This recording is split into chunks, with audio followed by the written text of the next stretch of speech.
What's up, Navigating Academia family? This is your buddy and personal academic mentor, Dr. J. Phoenix Singh, coming at you to be able to talk about a really interesting subject within the field of medicine, which is, on average, how long does it take to be able to publish a peer-reviewed research article in a field of medicine?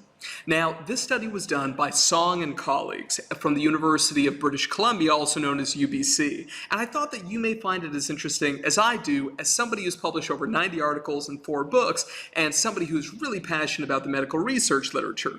Now, if it's something where you're pretty new to the peer-reviewed research process, or if it's something where you're really interested in learning how to be able to publish faster and to be able to max out the acceptance rates of your articles in high-impact journals like British Medical Journal, JAMA, Lancet, and so forth, then be sure to be able to check out Publication Academy, which is down here below, which is going to provide you with step-by-step tutorials to be able to teach you exactly how to do that, and also templates to be able to expedite the entire publication process. Check it out. So let's go ahead and get into this piece by Singh and colleagues, and let's take a look at their major numbers. So they ended up taking a look at 198 published retrospective studies. So they're focusing specifically on the length of time between idea genesis. So you get an idea for a retrospective study. So this is something where you're not doing a prospective study where you're following people up, where there's a chance for attrition, and this can impact statistical power and so forth. We're not talking about that. Here we're talking about having an idea for something like a, either the data already exists or for something where you need data collection,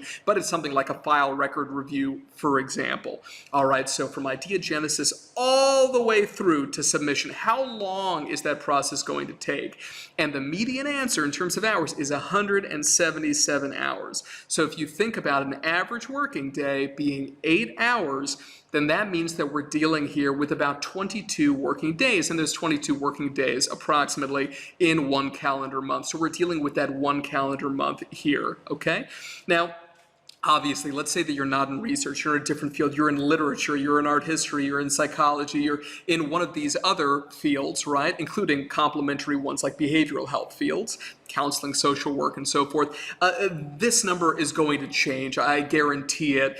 Through Publication Academy, I work with people from everything in computer science to, like I said, literature, and what you end up finding is that these numbers are all over the place. So we're dealing with medical research here. Now, you may be wondering, okay, Dr. Singh, but when it comes to this entire process, who's doing most of the work? Well, Singh and the colleagues have actually answered this for us down here in figure number 1. Let's go ahead and increase the size of that. So what they're taking a look at here is the median amount of time in hours spent per member of the study team, and they not only give you that median number of hours, but beneath them, you're also going to find the proportion of total time. Okay, and this is freaking fascinating to me, and it confirms what everybody has secretly already known, which is that the PI, which is the principal investigator, usually they're going to be the lead author on at least the quote-unquote most important, so usually this means the journal that the seminal findings get published in is going to be the highest impact factor of all of the journal articles that may come out of the research project, and usually they're also the ones who, if anybody received funding, they received funding for the project. They're going to spend about 14% of the total amount of time that it takes to be able to go from idea genesis all the way through to submitting an article, which, to be honest with you, is not that much, okay? And then co-Is, so co-investigators, not surprising, they're going to spend about 5% of their time. Then we have RAs, right, which are research assistants. They're going to take about 23% of the load, so about 1/4 of the load. And 1/5 of the load is going to be taken, in this case, by medical residents. Not exactly a shock there. Okay, then we've got CRCs, we'll skip over them, and other, we'll skip over them. But medical students, over 1/3 of that entire process of publishing the medical research literature is being done by medical students.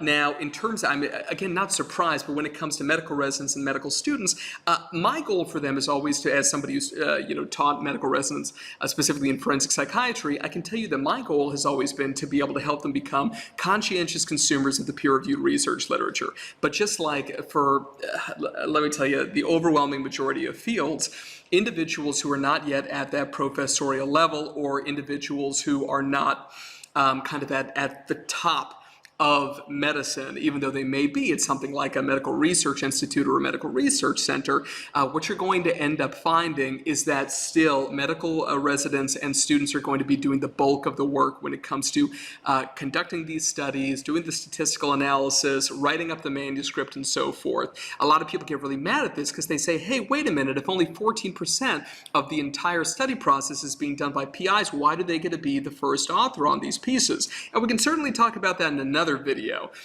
because I know a lot of people get frustrated by it. I certainly did when something like this happened to me when it came to some of my first publications.